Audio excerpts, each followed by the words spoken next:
नमस्कार। साहित्य सृजन कार्यक्रम में आप सबका बहुत बहुत स्वागत है। दर्शकों, हम हर हफ्ते एक साहित्यिक कृति, साहित्यिक व्यक्तित्व के साथ उपस्थित होते हैं। आज हमारे साथ मौजूद हैं हिंदी के एक जरूरी कवि, आलोचक आनंद कुमार सिंह जी। आनंद जी, हमारे स्टूडियो में आपका बहुत बहुत स्वागत है। नमस्कार। नमस्कार। नमस्कार। आज हम लोग आनंद कुमार सिंह जी की एक बहुत महत्वपूर्ण कृति अथर्वा पर बातचीत करने के लिए यहाँ उपस्थित हैं। आनंद जी के बारे में मैं एक छोटा सा परिचय प्रस्तुत करना चाहता हूँ कि इनका जन्म पूर्वांचल में हुआ, उत्तर प्रदेश के गाजीपुर जिला में, और इलाहाबाद विश्वविद्यालय से आपने स्नातक के साथ ही दिल्ली विश्वविद्यालय से स्नातकोत्तर की उपाधि अर्जित की है। इसके पश्चात आपने कई महत्वपूर्ण कृतियों की रचना की, जैसे कई अनुवाद के काम किए और कई ऑकल्ट पर काम किया, सौंदर्य लहरी, और कई महत्वपूर्ण ग्रंथों की रचना के अतिरिक्त आप उच्च शिक्षा से जुड़े रहे और उच्च शिक्षा में जो महत्वपूर्ण काम है उसको आपने किया है। आलोचना के क्षेत्र में निरंतर सक्रिय रहे। आज हम जानने की कोशिश करते हैं कि अथर्वा जैसी जो महत्वपूर्ण कृति है, इतनी जो व्यापक ढंग से जिस कृति की सर्जना हुई है, आखिरकार उसकी रचना प्रक्रिया क्या है, और हम अपने दर्शकों से आपको रूबरू कराते हुए ये सवाल जानने की कोशिश करते हैं कि आखिर अथर्वा जैसी जो कृति है, ये इतनी व्यापक इसमें चिंतन की पद्धति है, आखिरकार क्या आवश्यकता थी और क्यों इतना अंतराल लंबा रहा? जी धन्यवाद अरुणाभ जी। आप स्वयं कवि और आलोचक हैं और आपने लंबी कविता लिखी है, तो आप के मन में भी ये प्रश्न आया, ये मुझे अच्छा लगा। स्वयं मेरे मन में भी रहा कि यह रचना अपेक्षा लंबी होती जा रही है, तो इसे फिर क्या कहा जाएगा, और ऐसे लंबे आख्यान परक, निश्चय ही उत्पाद्य कथा वाली आख्यान परक कविता की आवश्यकता क्यों पड़ी होगी।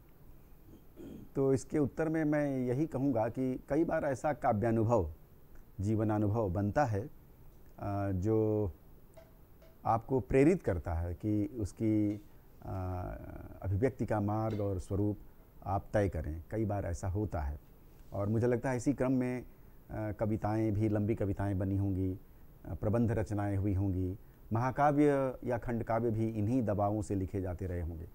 मुख्य सवाल है वह बड़ा अनुभव जो प्रेरित करता है कि आप अपने शिल्प का पुनराविष्कार करें। तो निश्चय ही कुछ ऐसा मेरे जीवन में घटित हुआ, अनुभूति परक घटित हुआ, या कोई ऐसी सौंदर्यानुभूति मेरे जीवन में टकरा गई जिसने मुझे भीतर से खोलना शुरू किया। उसे मैंने अपनी परंपरा में खोजने के क्रम में ही इसकी रचना शुरू की, और उस शुरुआत में ही इस तरह की परतें बनी जिससे कि ये कविता लंबी होती चली गई। तो इसका शिल्प भी इस तरह का पैदा हो गया और कविता भी लंबी हो गई। आनंद जी, जहाँ तक मैं लंबी कविताओं के विषय में जो मेरी समझ है, लंबी कविता एक आख्यान परक होती है, उसमें एक कथा चलती है और एक कथा के साथ उसकी शिल्पगत विशिष्टता जुड़ती जाती है। अथर्वा को पढ़ते समय, हालांकि मैंने इसको पूरा अभी हाल में पढ़कर इसको ख़त्म किया है, अथर्वा को पढ़ते हुए लंबी कविता से इतर जो आपने इसका नाम दिया है कि महाकाव्यात्मक कविता जो आपने इसे कहा है, तो आखिरकार इसके जो शिल्प हैं, इसमें गद्य है, पद्य है, संवाद योजना है, इसमें नाटकीयता है, इसमें तरह तरह के शिल्प विधान है, जिसको लेकर के तमाम महत्वपूर्ण आलोचकों ने, विद्वानों ने अपनी अपनी टिप्पणी की है, जिनमें आदरणीय आचार्य राधा वल्लभ त्रिपाठी जी तक, इस अशोक वाजपेयी जी, तमाम लोग, सत्यकेतु जी, इस पर इसकी जो शिल्पगत विशिष्टता है उसको लेकर सब लोगों ने अलग तरह की टर्मिनोलॉजी का इस्तेमाल चूँकि आपने किया है, तो इसको ज़रा थोड़ा हमारे दर्शकों को बताएं। बात यह है कि जब यह किताब प्रकाशित होने को जा रही थी, तो मेरे मित्रों ने ही कहा कि कहीं ना कहीं आपको यह अपनी ओर से भी बताना चाहिए कि अंततः यह क्या है जिसे आपने लिखा है। अनिवार्यतः एक दबाव तो रहता ही है पाठक की ओर से भी, और मेरे लिए पाठक मेरे मित्र ही थे जो मुझे सुझाव भी दे रहे थे। तो मैंने इसके कारण ही भूमिका के बाद परिशिष्ट में कुछ लेखकीय निवेदन किए, जो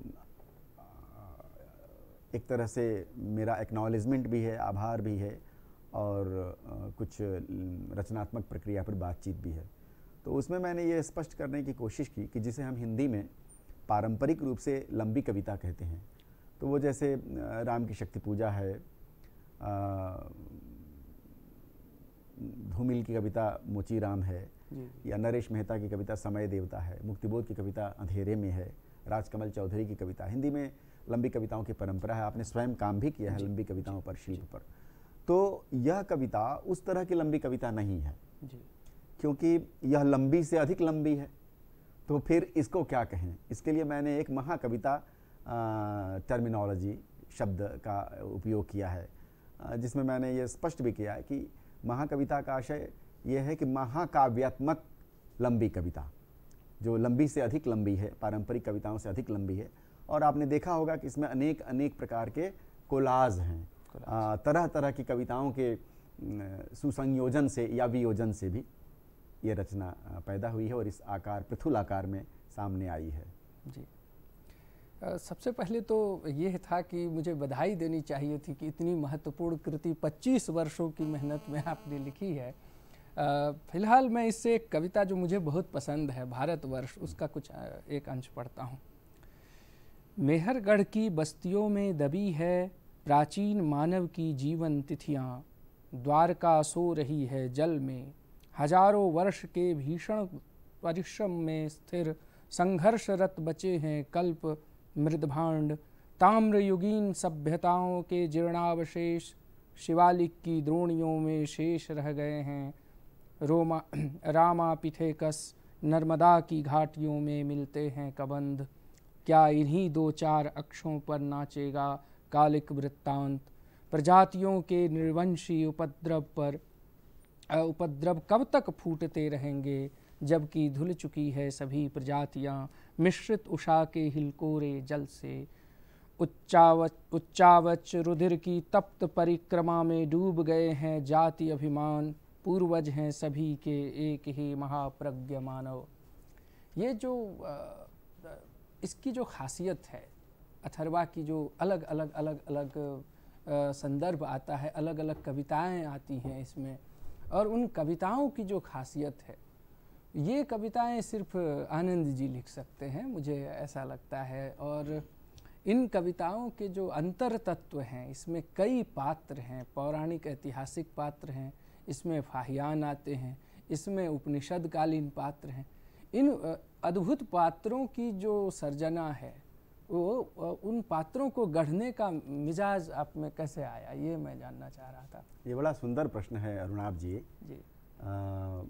मेरे लिए भी ये उतना ही जिज्ञासा परक प्रश्न रहा है कि आखिर ये पात्र आए कहाँ से। अंततः जो बातें कहनी थी और जिस तरह के शिल्प में मुझे कहनी थी, उसमें कहीं न कहीं अतीताभासी एक परिदृश्य रचना था।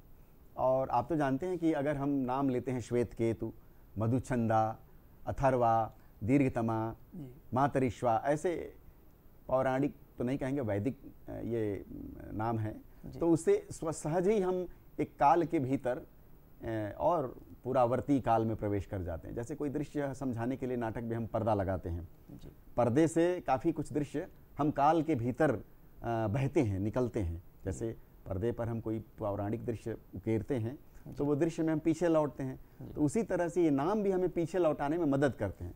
अगर उन नामों के स्थान पर मैं आधुनिक किस्म के नाम रखता तो निश्चय ही हम वहाँ जल्दी नहीं पहुँच पाते, फिर और मशक्क़त करनी पड़ती। तो इन नामों को रचने की तो प्रेरणा मुझे इसी बात से मिली कि अगर मैं पुराकालीन, पुरातात्विक या प्रागैतिहासिक अतीत की कुछ चर्चा करना चाहता हूँ तो कहीं ना कहीं मुझे उस तरह के नाम या संदर्भ भी, संज्ञापरक संदर्भ भी जोड़ने पड़ेंगे। तो उस क्रम में ये नाम आए हैं। इसके साथ ही आपने देखा होगा कि जो अन्य मतों, मजहबों को भी व्यक्त करने के लिए मैंने कुछ नाम उसमें लिए हैं। अल मुस्तफ़ा, अब्राहम, ये नाम भी हैं, स्त्री पात्रों के नाम हैं। और एक अनाम नाम भी है, एक भारतीय आत्मा जो कभी कभी उपस्थित हो जाती है जी। तो इस तरह से मुझे ये प्रेरणा मिली और मुझे लगता है कि उससे मेरा काम थोड़ा आसान भी हुआ। इतिहास किशोर और वो हिंदी। हाँ, ये एक नए सूत्रधार के रूप में, क्योंकि कथा कहने के लिए कोई आखिर कोई मुख तो चाहिए। गंगा भी बहती है तो गोमुख से बहती है, तो ये कथा इतना बड़ा वितान कथा का किसी एक मुख से तो चले, तो इसके लिए सूत्रधार की जो एक नाटकीय कल्पना हम लोगों के साहित्य में रहती आई है, तो उसी तरह से मैंने ये 2 पात्र रचे, इतिहास किशोर और हिंदी शिशु। इन नामों को रचने के पीछे मेरा मकसद ये था, ये बताना कि जो हिंदी शिशु है उसमें मैंने ये कहने की कोशिश की है कि जो अनुभव मैंने प्राप्त किया, अंततः कविता अनुभव का आख्यान बनती है, उस अनुभव को सशक्त भाषा में कैसे संप्रेषित किया जाए, ये एक बहुत बड़ी समस्या है। कवि होने के नाते आप भी इसको जानते हैं कि असली समस्या संप्रेषण की है, अभिव्यंजना तभी पूरी होती है।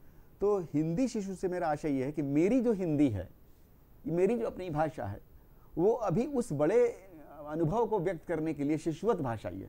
कदाचित कुछ और प्रौढ़ भाषा होती तो कुछ और अच्छी भी कविता बन सकती होती। और इसके साथ साथ इसके बरक्स ही जिस इतिहास बोध की मैंने चर्चा की है, जो प्रागैतिहास तक भी जाता है, तो जो मेरा अपना इतिहास का बोध है वह अभी किशोर है। अभी वह बहुत प्रौढ़ इतिहास बोध नहीं कहा जाएगा। जो भी मैं समेटने की कोशिश करता रहा, मेरे निकट अभी वह किशोर है और हिंदी भाषा जो है अभी पीछे है, शिशुवत है, इसमें बढ़त इतिहास को ज़्यादा है। जी। अच्छा, हिंदी कविता आज फिर से आख्यान परक चीज़ों की तरफ लौट रही है और अपनी जो समकालीन हिंदी कविता में एक ख़ास तरह के टेम्परामेंट्स थे, और अब जो इधर कुछ वर्षों से हिंदी कविता में उस पौराणिक ऐतिहासिक पात्र और ऐतिहासिक प्रवृत्तियाँ, और एक ख़ास तौर पे आपकी जो बात अगर मैं कहूँ कि इस कविता का जो चिंतन है वह भारतमुखी चिंतन है। यह भारतमुखी चिंतन आखिरकार हमारी जो प्राचीन ऐतिहासिक पौराणिक जो मान्यताएं, जो दार्शनिक अवधारणा, जो आध्यात्मिक पृष्ठभूमि, उसकी तरफ हमें खींच के ले जाती है। बहरहाल मैं आपसे आग्रह करता हूं कि इस अथर्वा के भीतर एक बहुत महत्वपूर्ण कविता है आत्मराग, उसे आप एक बार पढ़ के हमारे दर्शकों को सुनाएं। बहुत धन्यवाद जी। आत्मराग ये 5वीं पांडुलिपि स्त्री सूक्त जी का एक हिस्सा है, 5वीं कविता है उसकी। मधुचंदा का यह कथन है। मधुचंदा एक ऐसा पात्र है जो वैसे तो उसका नाम कुछ अलग है, उसका अर्थ भी कुछ अलग है, लेकिन यहाँ जो मधुमय छंदों में बोलता है, जिसमें छंद परकता ज़्यादा है। जी जी। आत्म संबंध और अंदर का भाव भी उद्विग्न करता है जीवन के जल को। एक ही आग को हवा देते चलते हैं, आत्मराग वृक्ष के पत्ते झरते हुए। वृक्ष एक सोया है आदमी के मन में। अत्यंत आदिम वन पशुओं को छाह दे, जड़े हैं गहरी अनमोल धरती में, लेकिन आत्मसंधान होता ज़रूर है। कलियों का मार्ग भ्रष्ट यौवन मचलकर, हवाओं बादलों लहरों में तिरता, जीवन का स्वच्छंद आकाश है प्यार। क्या बात है। तो इस तरह से कविताएं इसमें आती हैं और अलग अलग किस्म के पात्र अलग अलग तरह की कविताएं पढ़ते हैं। और एक जो प्रजातंत्र की परिकल्पना आपने की है, उसे एक बार जरूर सुनाएं। जरूर, मैं अपने दर्शकों के लिए जी आपके आग्रह पर ये प्रजातंत्र कविता पढ़ता हूँ। ये इसकी सबसे जो लंबी पांडुलिपि है, बड़ी पांडुलिपि है, उसका नाम है जम्बूद्वीप। वह भी एक अर्थ विस्तार का शब्द है जो केवल भारत ही नहीं बल्कि भारत का जो भौगोलिक विवेक है उससे उपजी हुई ये पांडुलिपि है, जिसके 7वें और अंतिम खंड में यह प्रजातंत्र आता है। अथर्वा ही इस कविता को कह रहा है। अंततः सारे पात्र कवि हैं और वो काव्य पाठ से शुरू करते हैं और शांति पाठ तक पहुंचते हैं। तो प्रजातंत्र को लेकर अथर्वा कहता है, किंतु भ्रांत मत रहो, दिशाओं के बाहर जा देखो, जो मिल चुके इसी मिट्टी में पा जीवन का आश्रय, वे हैं साथ तुम्हारे लेकिन भरे हुए संशय से। बहुत सारी जातियां हैं, बहुत सारे लोग हैं, बहुत सारे मनुष्य हैं, अलग अलग ट्रेडिशंस और अलग अलग समूहों से आने वाले, समुदायों से आने वाले। तो प्रजातंत्र में तो सभी रहेंगे ना जी। तो यही कह रहा है, किंतु भ्रांत मत रहो, दिशाओं के बाहर जा देखो। जो लिमिटेशन है प्रजातंत्र की, उसके भी बाहर जाके देखना होगा। जो मिल चुके इसी मिट्टी में पा जीवन का आश्रय, वे हैं साथ तुम्हारे लेकिन भरे हुए संशय से। सौरभ है जीवन पदार्थ के विविध वर्ण फूलों का। सौरभ है जीवन पदार्थ के विविध वर्ण फूलों का, इसे समझकर ही दुनिया में तुम भी रह सकते हो। इंद्रधनुष में कैसे केवल एक रंग ही होगा। प्लुरैलिटी जो है, बहुवचनीयता है, वो प्रजातंत्र की आत्मा है कहीं ना कहीं। इंद्रधनुष में कैसे केवल एक रंग ही होगा, और रहे जो एक वर्ण वह क्यों कर होगा सुंदर। क्या बात है प्रबोध जीवन का समुदित आकिरंत रेखा से। है प्रबोध जीवन का समुदित आकिरंत रेखा से, नहीं रुका है वह अपने एकांत स्रोत गहवर में। आर्य धर्म है यही विचरती चलती चले मनुजता। आर्य धर्म यानी श्रेष्ठ धर्म यही है कि मनुजता जो है सबको लेकर चले जी। लेकिन अब है स्थैर्य नियम का वह समाज धारे है। जनसंख्या को मत होने दो विकल, उसे अब रोको। विषम संतुलन तुम्हें पुनः भटकाएगा एकांतिक। बना सको तो सहजीवन का मंगल भवन बनाओ, जिसमें कर विश्राम बढ़े समता की ओर विषमता। जैसा स्वयं तथागत ने था किया किसी सीमा तक, धम्म चक्र का अपना शासन बुद्ध देश निर्मित कर। वह भी था जनतंत्र एक अपनी विविक्त जनता का। प्रतिनिधि बनकर जो अपना नियमन शासन करते थे, उनसे सीखो प्रासंगिक अपना स्वदेश रच डालो। इसी तरह तुम लो सवार, यह जनगण का शासन है। क्या बात है। तो अलग अलग शेड्स, अलग अलग जो कविता के एलिमेंट्स, उसके तत्व, और अलग अलग संवाद योजना, अलग अलग पृष्ठभूमि, अलग अलग पौराणिक ऐतिहासिक पात्र, आधुनिक पात्र, और जो आधुनिक अवधारणा है, इस कृति के साथ हम ये कह सकते हैं कि इसमें परंपरा और आधुनिकता का अद्भुत समन्वय है। इसमें महाकाव्य और लंबी कविता का समन्वय है, इसमें नाटक और कविता का समन्वय है, इसमें गद्य और पद्य का समन्वय है।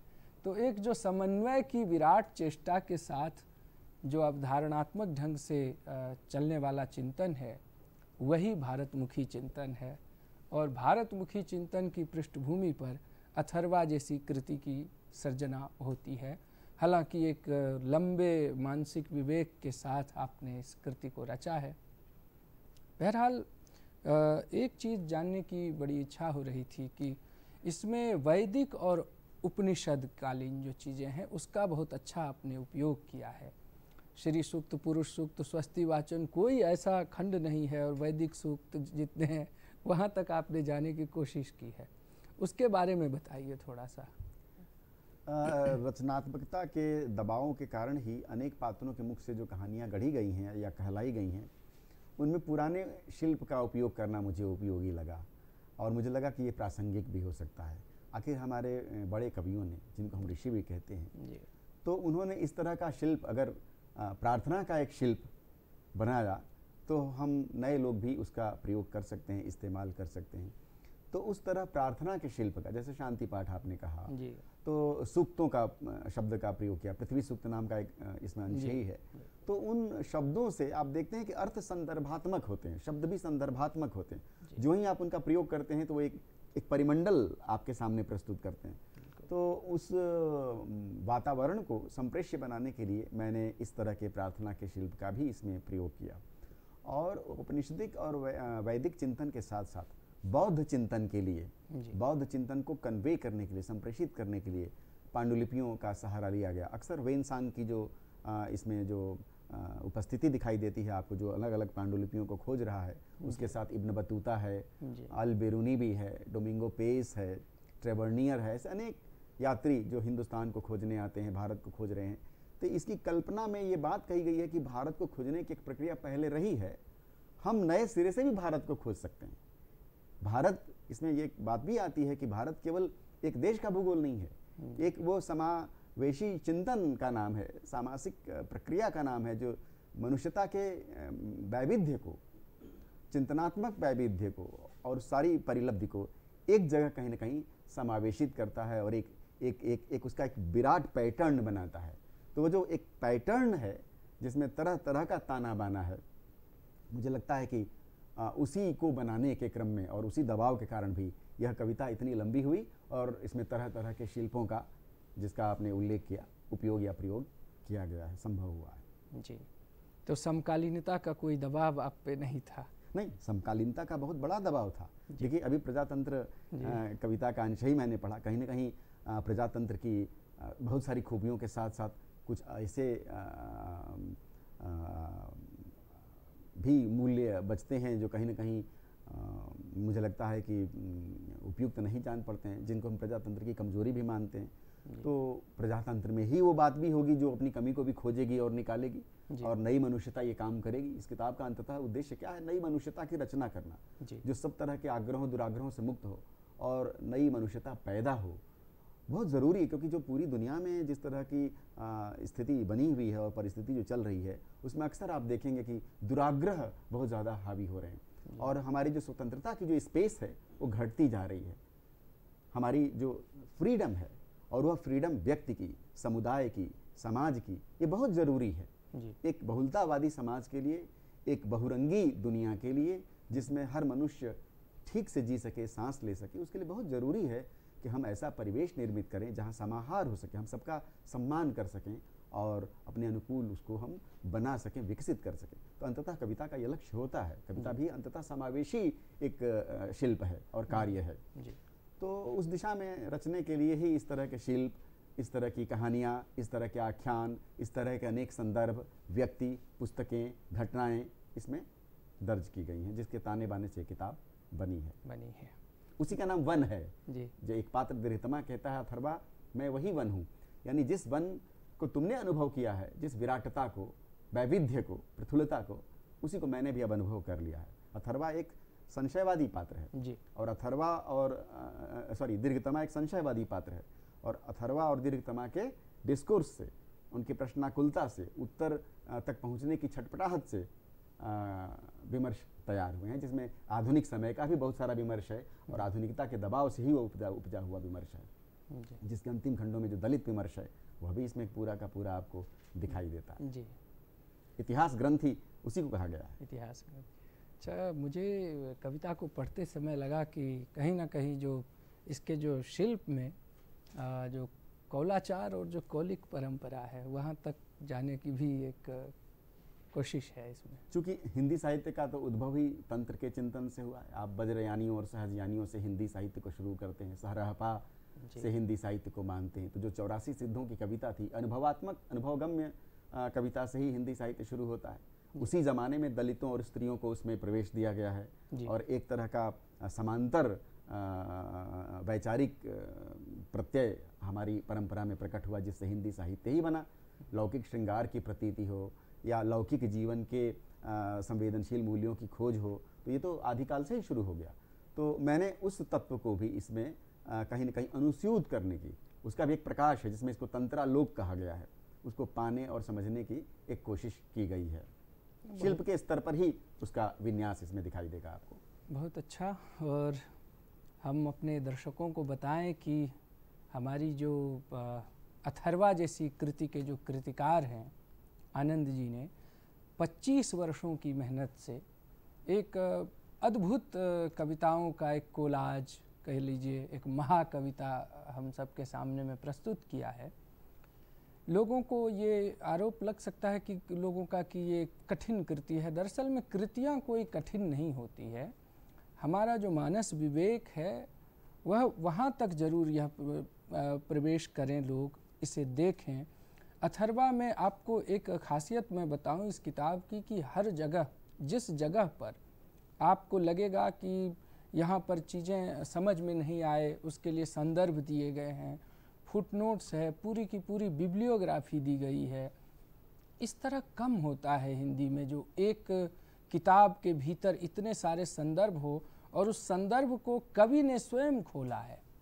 इसलिए अथर्वा जैसी कृति पर बार बार चर्चा की ज़रूरत है और ये एक ऐसी कृति है जिस पर हम मुक्त कंठ से ये स्वीकार कर सकते हैं कि भारतमुखी या जो भारत की जो अपनी जो मनोविवेक है उसके साथ इस कृति की सर्जना हुई है।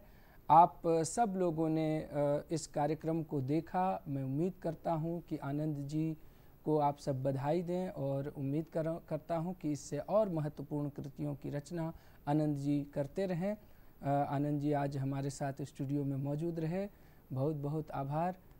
आप सबका दिन शुभ हो। नमस्कार। नमस्कार।